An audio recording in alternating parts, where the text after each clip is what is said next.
закат. Ага. Да. Здравствуйте. Сейчас все Здравствуйте. соберутся, да, потом начнете, да? А Да?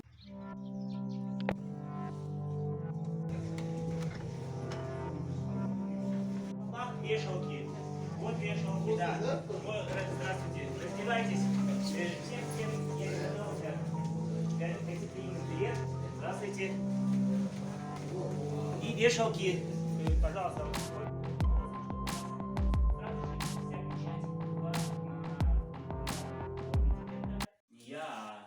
В этом доме нету, в этом помещении вообще нет никакого отопления. Да? И ради чего мы собрались здесь? Кто мне скажет? Расскажите, для чего вы приехали сюда? Побольше узнать. О чем? Пермакультура – это, знаете, как раньше жили кочевники. Потому что, как вы понимаете, чем больше мы затрачиваем на производство какого-либо продукта, энергии, тем дороже этот продукт получается, больше затрачиваем энергии, да? Чем меньше мы затрачиваем энергии, как в природе. В природе, если вы идете собирать там какие-то ягоды в природе, то есть энергоэффективность равна только того, что вы должны дойти до этой ягоды. И все, вам не надо было ее поливать, выращивать и все остальное, правильно? То есть энергоэффективно получается, тем меньше вы вкладываете своих затрат труда. Допустим, вот производство мяса, мы получаем из мяса белок, да, и затрачиваем, то есть КПД, да, получается, коэффициент полезного действия мы получаем, чтобы жить, существовать, да, а затрачиваем на это производство, затрачивается КПД значительно в разы больше. То есть для разумного человека, ну, как-то сомнительно, что это разумный человек так может поступать, да? У нас получается, вроде бы мы должны вложить меньше, получить больше пользы, а получается мы вкладываем больше, получаем меньше пользы. И мы как раз и стремимся именно снизить КПД на производство, чем городские среднестатистические люди, потому что мы больше двигаемся, дышим свежим воздухом. Это само собой. Но оказалось, этого мало, этого недостаточно, совсем недостаточно. А особенно для сельского человека у нас сезонные работы. У сельского человека сезонные работы. У нас уборка урожая, мы вкалываем и потом просто лежим пластом. Правильно? Знакомы с этим состоянием люди? Либо мы грузим сено 2 раза в году, либо мы там грузим картошку там, или что-нибудь еще, или там зерно кидаем, чтобы оно не намокло, торопимся, чтобы и вкалываем по полной программе. И в итоге, получается, мы надрываем свое здоровье. Организм, мы просто вот разово, 2 раза в году у нас серьезная нагрузка. И мы просто надрываем свое здоровье очень просто. Если мы занимаемся спортом постоянно, ну, может быть, какие-то там промежутки времени, когда у вас сезонные работы, не занимаемся, да, там у вас расслабление идет, то, соответственно, у вас не будет таких проблем. Это все легко проходит. Сначала мы, когда сюда переехали, мне очень было интересно общаться со старыми людьми. Бактериальный ожог есть, какие-то веточки поражаются, мы эту веточку под стволик обрезаем, или под толстую ветку обрезаем. И я хочу, к чему я это все говорю? Я говорю это к тому, что это говорит об иммунитете. Здесь не использовалось никакой химии. И только поднятием иммунитета вы сможете восстановить свои груши, чтобы они не пропали, здоровье своих растений сможете восстановить. Ладно, это вот в течение 3 лет у меня не только, я мог бы это говорить, это как бы было не доказано. Да? Прошло 10 лет. И здесь оказался еще один человек, который не брызгает, у него тоже груши живут нормально. И еще получилось так, что у нас друг купил в Ананьево сад, там гектар сада был грушевый сад. Там все брызгалось химией по часам. А он как тоже органическое земледелие и так далее, все хотел создать. И в первую же зиму он мне звонит: Андрюха, что делать? Все груши черные, все уже, стволы черные, все пропало. Я говорю, вот был такой вот семинар, вот, и профессор докладывал, что средств нету. Ни в Европе, откуда пришел бактериальный ожог, нет средств, нигде нет средств борьбы против бактериального ожога. Я ему рассказал про иммунитет, про то, что вот как у меня. Он довольно немаленький человек, там серьезный человек. Он достал какие-то дорогущие удобрения, с Италии привез, из водорослей сделаны, органические удобрения.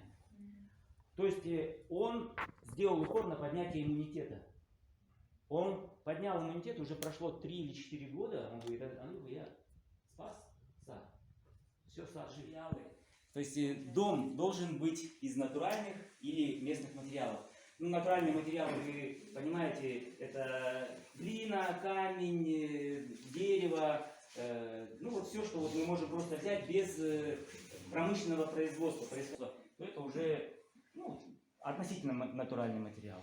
Это то, что мы можем взять вот без проблем, без ущерба к окружающей среде, здесь, у себя на месте. И желательно прямо вот на месте, где вы строите дом. Почему срубы в Сибири? Потому что там они вот деревья повалили, как раз место освободилось для постройки дома и поставили сруб. Практически, можно сказать так. Ну, конечно, когда села, там они приходится довозить уже это дерево, но там его много, да? У нас же, если мы построим деревянные дома, то это будет катастрофа. У нас степь появится, да? У нас деревьев не останется. Они в холодном регионе строятся там, в Сибири. Оказывается, это холодный дом.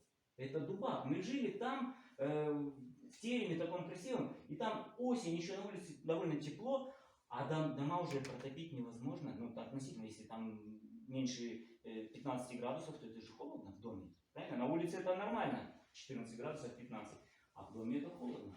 И вот мы этот дом отапливаем примерно от 7 до 20 раз за зиму. Это зависит от погоды.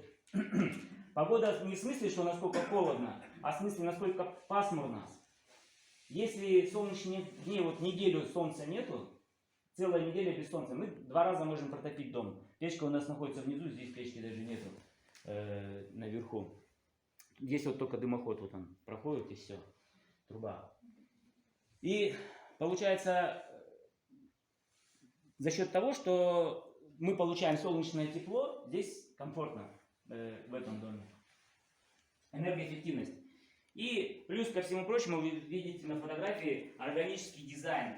Мы его так назвали органическим дизайном, потому что он вписывается в окружающую среду. Он, вот так вот не выпячивается, вот он дом там такой, а он гармонично сливается с окружающей средой. Вот один из примеров, это получается дерновая крыша на отеле. Видите, там растет трава. Здесь, как вам такой домик? Но это даже не удобрение, это симбиоз гриба, который создала природа. Здесь занимается такое образование, мало. Да, люди не понимают, просто Да. люди не знают, что им хотят втюхать, потому что в магазин зайдете, там 1000 удобрений, 1000 всяких полезных препаратов.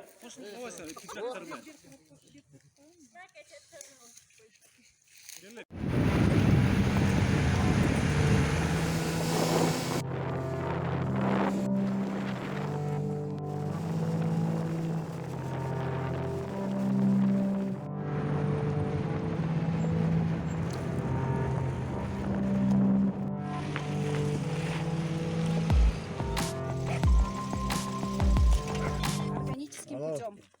Возможно. Но вы знаете, здесь же есть еще своя хитрость насчет органики. Это выгодно, потому что меньше нужно затрачивать энергии на обработку полей. Если вы грамотно сможете подойти, у вас будут необходимые механизмы, то это дешевле, чем пахать. Пахать – это самая затратная часть. Нам надо было засыпать стену землей, а там же у нас ток. Если просто засыпать, он весь ток засыпет, правильно? Поэтому мы камнями выложили стену из камней, которые вот отсюда вот здесь собрали же, когда выкапывали. Мы вот здесь же выкопали грунт, здесь был бугор. И сюда потом этой же землей засыпали. Эта же земля трамбовалась в эти покрышки. $50 там, это $400 минимум, это чтобы приехал человек и работал, день работы там $200 где-то стоит. По-моему, 200 или 250 долларов в день работы этого человека. Они ежегодно на новый урожай вызывают этого человека из России, чтобы он приехал, настроил. С вами здоровается. Здравствуйте. Всем пожать руку сложно. Да. Поэтому мы, давай, отнесем вот туда вот бункер. Здесь можно поставить мешок. Просто поставить мешок. Ну, он, если излишки, то есть нам переключать, мы здесь ставим мешок. Мешок наполнился, мы переключаем сюда. Открываем вот эту вот. Так, нам надо было почистить ее. Да. Вот тут. Чисто органика трое. Да. Это органическая рожь, соответственно, осторожно головы.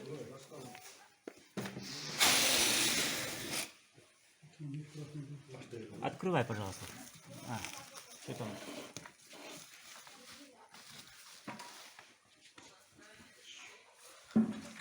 Показываем незаконченную мельницу.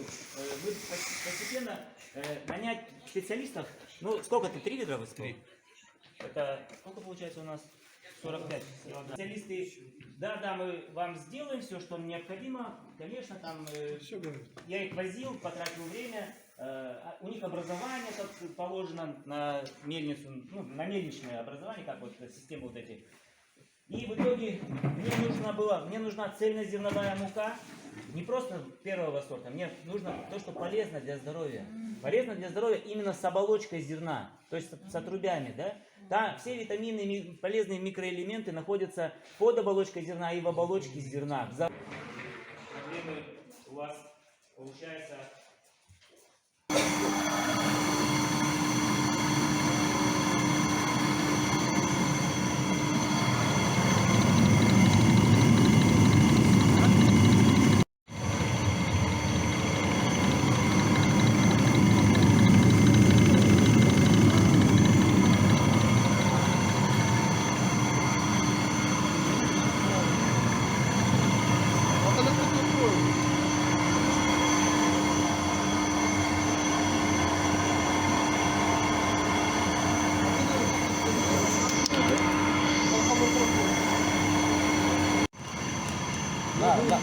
Насколько грамм муку давай делать?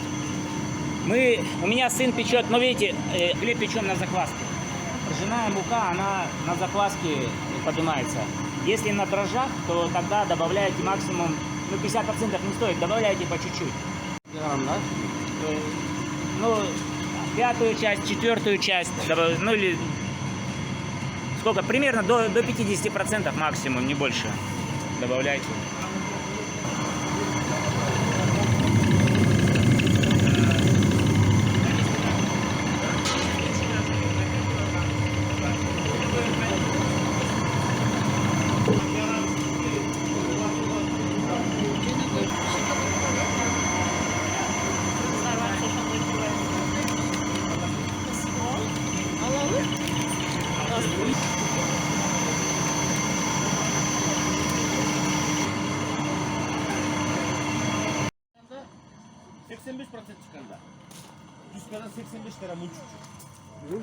el 15 ulpak çıktı. 17 gram ulpak parça. Кейін жүріп отыр, 6 мыңда 60 кеткен қойды. Этикеток, правда, но этикетки у нас в городе, поэтому без этикеток. Вы знаете, что здесь ржаная мука. А где заказываете? Это в Бишкеке я заказывал, в типографии, да. Андрей, извините, вот этот пол с чего? Это вот всем интересно. элакор, вот он покрытием, бедра стоят.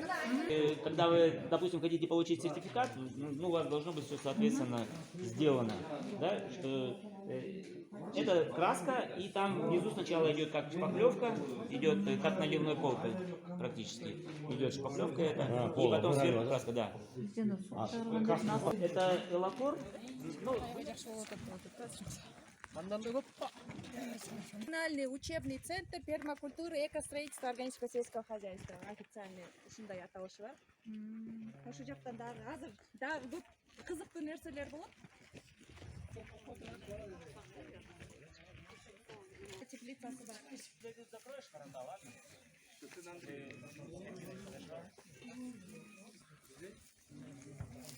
дейді, 2 жанрдан штейді. Üstüne çıkarsan. Точно так же. Мы видели, там вы видели дом, там пристроена теплица, да, к дому.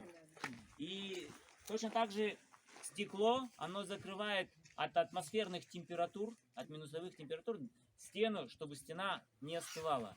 Стена покрашена в черный цвет и нагревается здесь. Также там только оранжерея, тоже стена нагревается и отдает тепло, потом аккумулирует в себе тепло и отдает в дом. Материал глина. В этом случае здесь глина идет.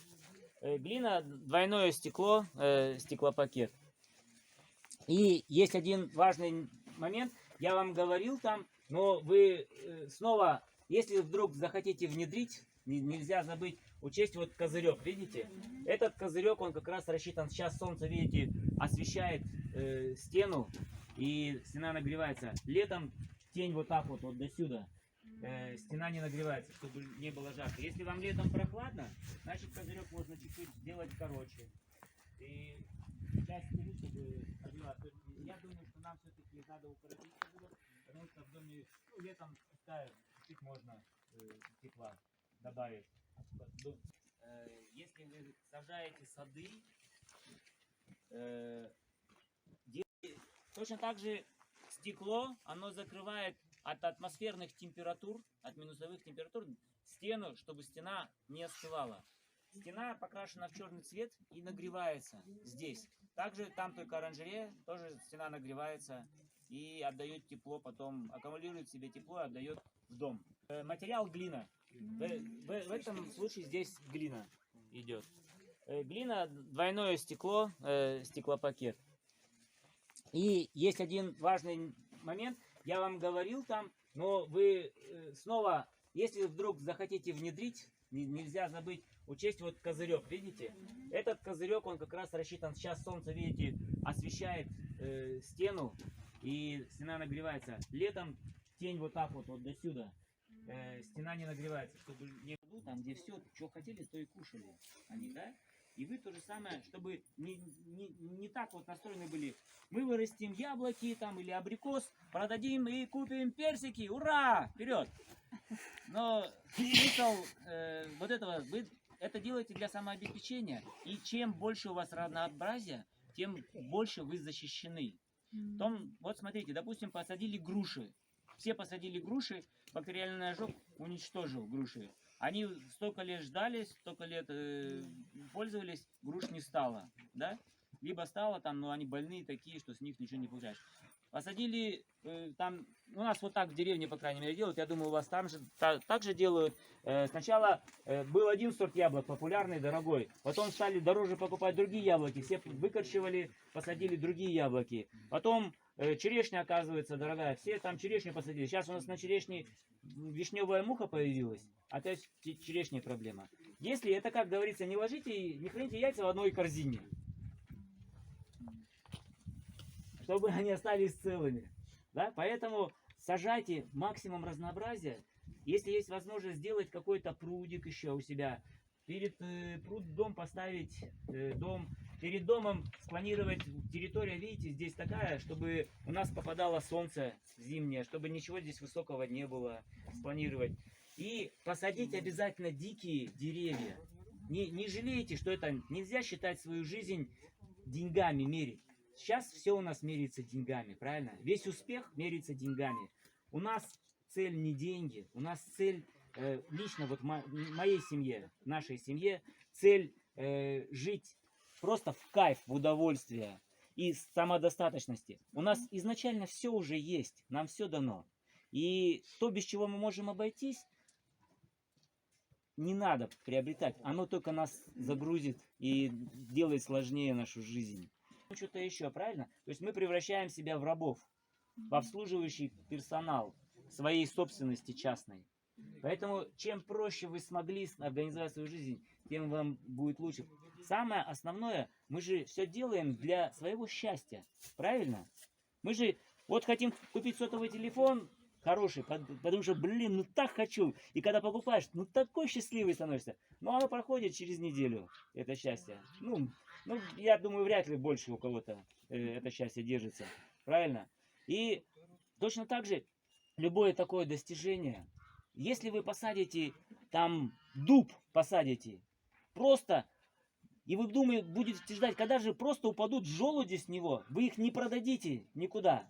Но желуди упали, и дерево огромное и красивое, это доставляет такое удовольствие. Поэтому мы в этот сад, который тут уже в основном сад был заложен, мы туда начали внедрять. Там у нас пропадали абрикосы, мы начали внедрять хвойные растения. Елка не очень хороший вариант, елка, потому что у нее поверхностные корни, и при сильном ветре она может упасть, ель. Поэтому мы садили пихты, там, и сосна, там, кедр садили. Их еще там не видно, но они там уже растут.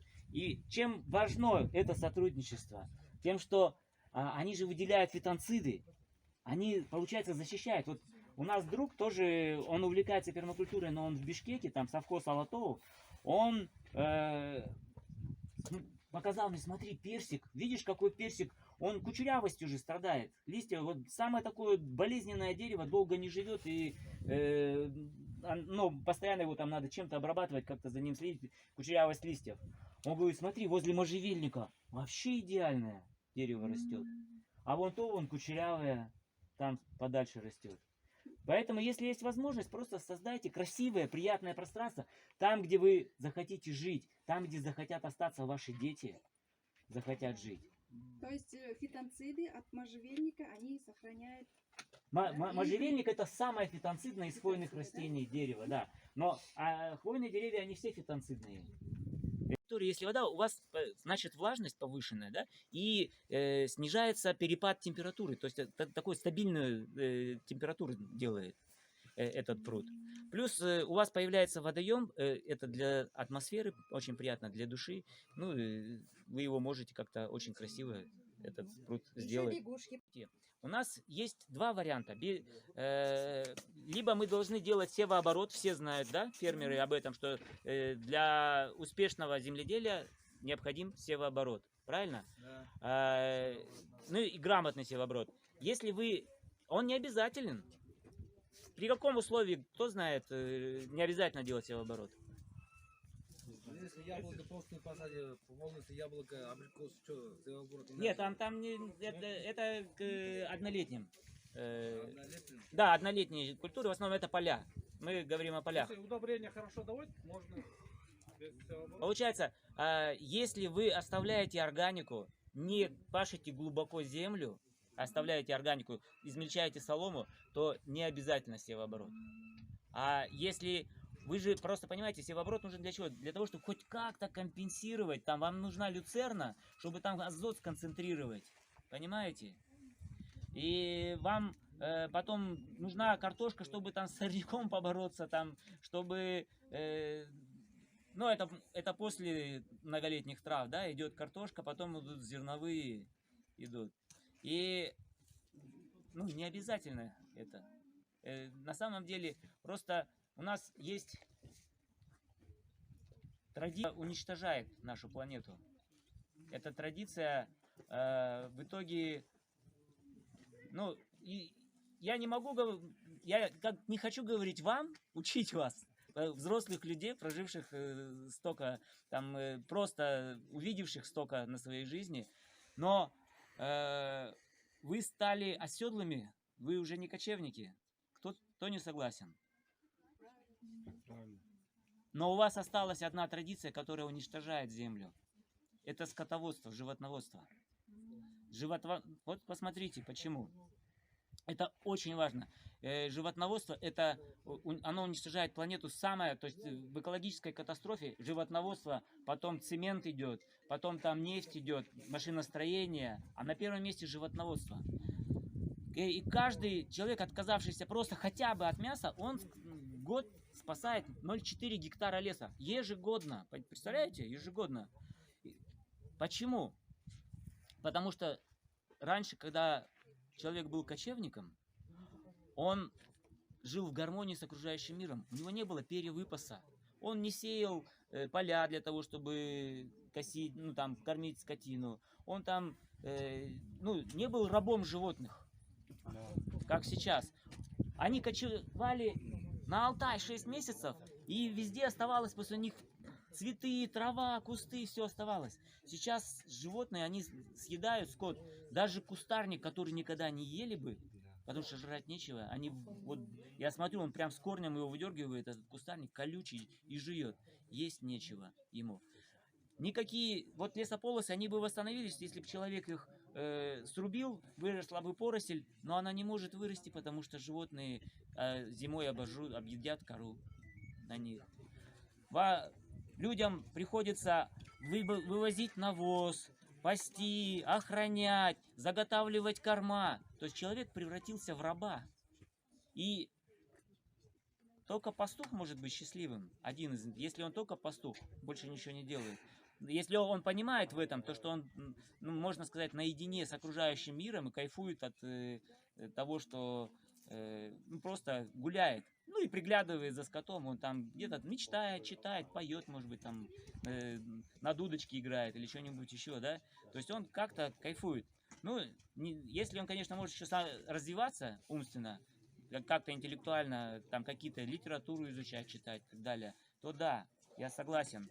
Но тут вот, ведь вы же все скажете, что самое главное, пусть дом, вот дома там не доделано, дом недостроен, там что-то еще, но зато вот скот увеличивается, это самое главное.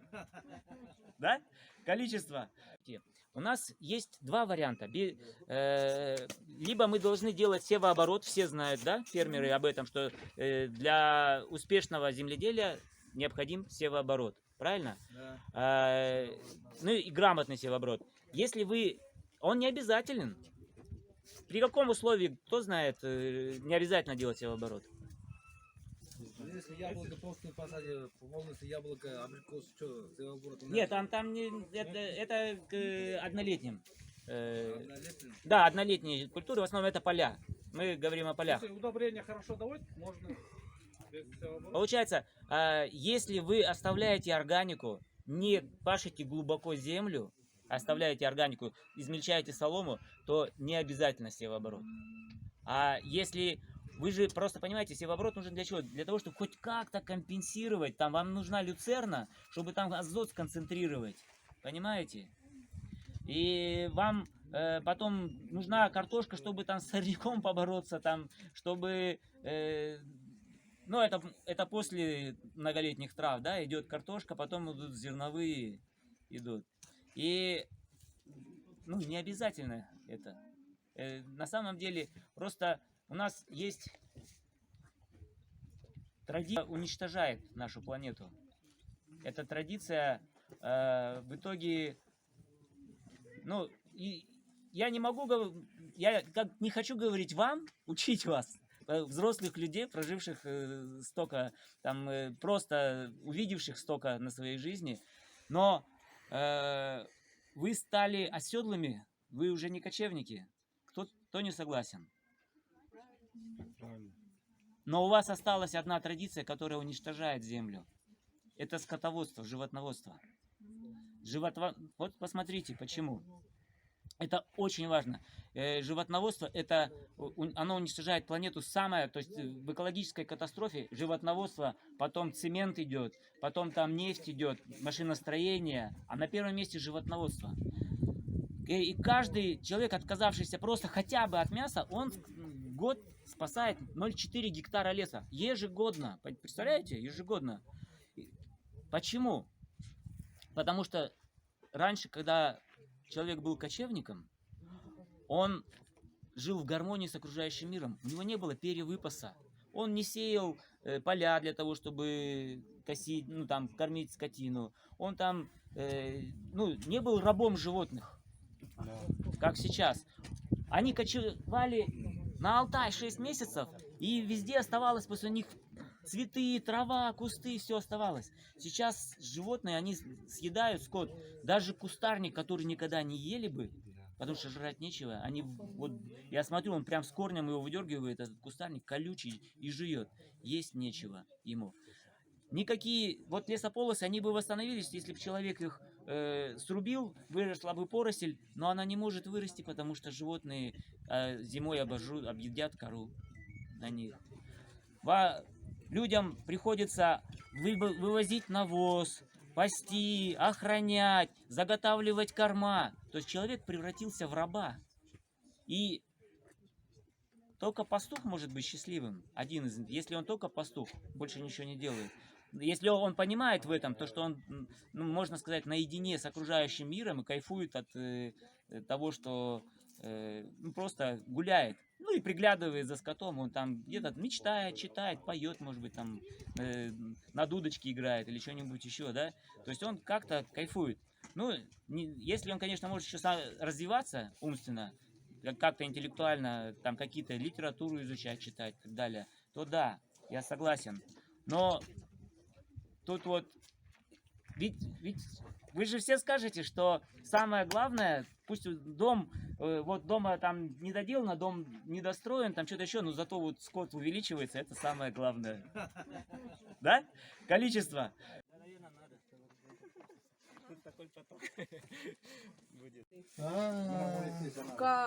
Как же называется? Кызылту. Кызылту, да?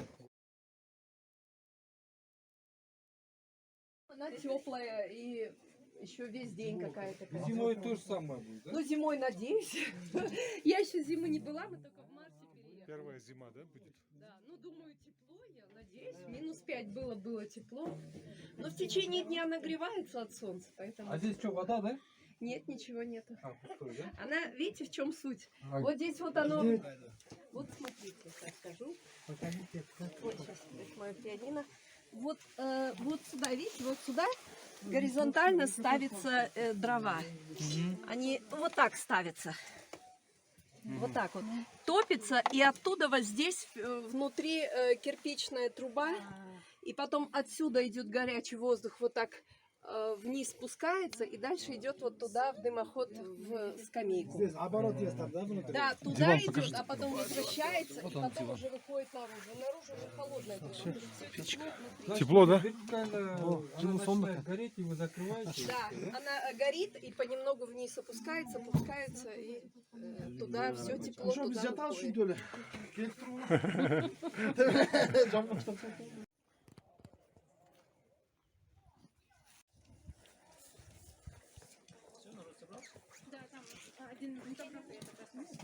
Виноград здесь в начале лета начинается. Ну, виноград на Истоколе сложно же вырастить.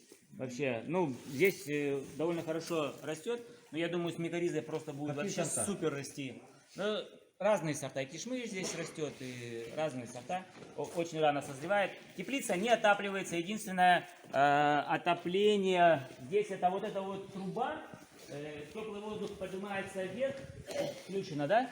И при температуре, там определенной температуре, датчик температуры, включается вентилятор, он качает воздух под грядками.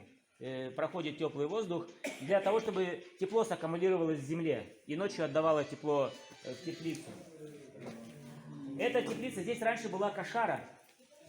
Эта кошара, она, ну, у нас здесь был склад, не было животных, и она сгорела, и мы думали, что делать.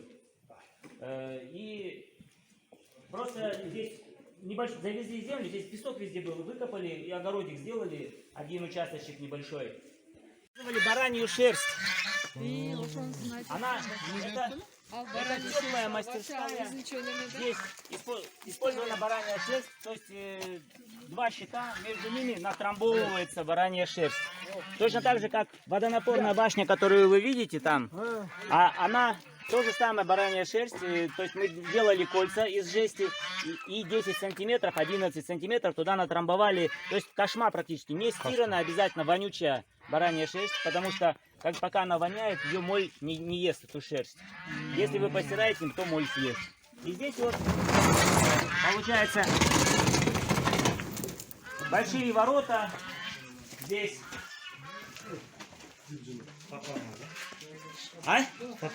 Ну да, здесь токарная мастерская, вот столярная, то есть как нужно, так это здесь и используется.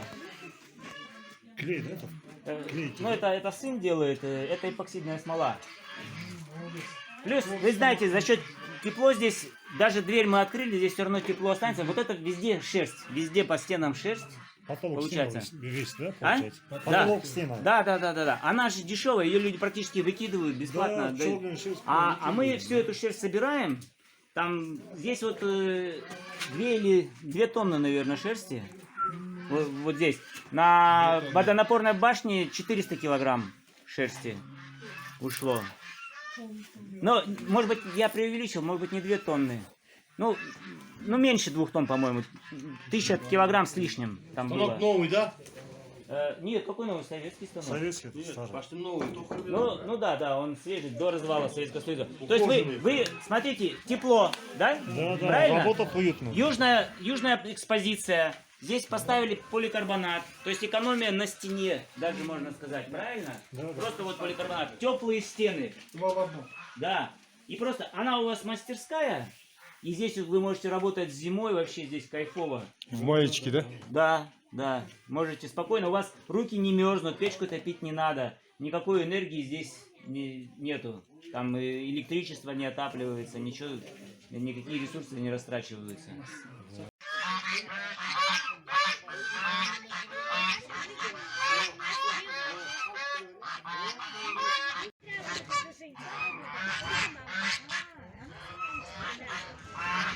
И другая. Здесь он сделал, если вам интересно, курятник, он не закончил еще курятник, получается, это соломина, также утепление солома, потом будет штукатуриться сверху, и насест он решил сделать сверху вот эти вот чурки торчат, это будет насест, потому что там в курятнике чистить, помет как вычищать. Он постоянно в насесты мешает. Да. А когда куры, они такие заразы, они под потолок лезут. Они на верхнем сидят, а на нижнем не сидят. Никто, правильно? Чистить, да? Кто видел на нижнем куры сидели? Что? Нет. Поэтому под потолком пусть и сидят. Они там с удовольствием будут сидеть. Здесь поставить, они прыгают, да? Да. И поэтому вычистить очень удобно. Там в стене он хочет сделать гнезда и сзади подходить, с гнезд брать яйца, чтобы даже в курятник не заходить. Крышка открываться будет, и взял яйца и ушел. Потом здесь, почему? Это, чтобы зимой было тепло, здесь будет поликарбонат висеть. Как здесь? Да, поликарбонат, здесь будет стена. Поликарбонат 2 метра 10 сантиметров. И он на лето будет откидываться, подниматься вверх. Чтобы здесь проветривалось, да. И он не будет выгорать на солнце, срок жизни его продлится. А зимой здесь они будут в тепле гулять. Курятник будет там, здесь будет стена. Курятник будет там, а здесь будут они гулять. Курам тепло, но они сразу будут яйца давать. Да. И вот этот он тоже хочет снести и вот так вот до конца продлить курятник.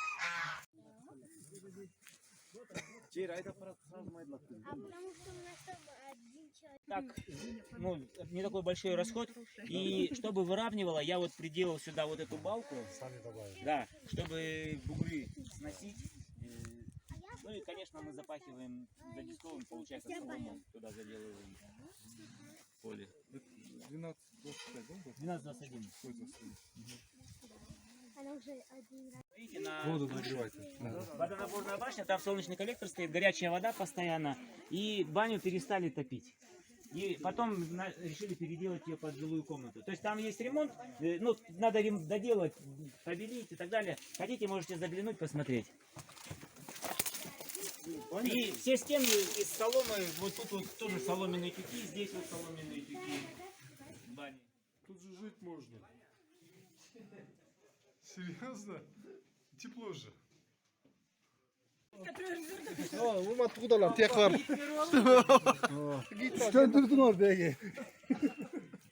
Сегодня у нас прошел семинар по экостроительству, пермакультуре, органическому сельскому хозяйству. Я показал наше производство, наше сельское хозяйство, как мы здесь ведем и выращиваем все. Ребята приехали, фермеры точнее, приехали из 3 сел. У нас Теплоключенко, Тассор и Маман участвовали в этом семинаре. Все довольны. Мне очень приятно, что главное, чтобы это пошло на пользу.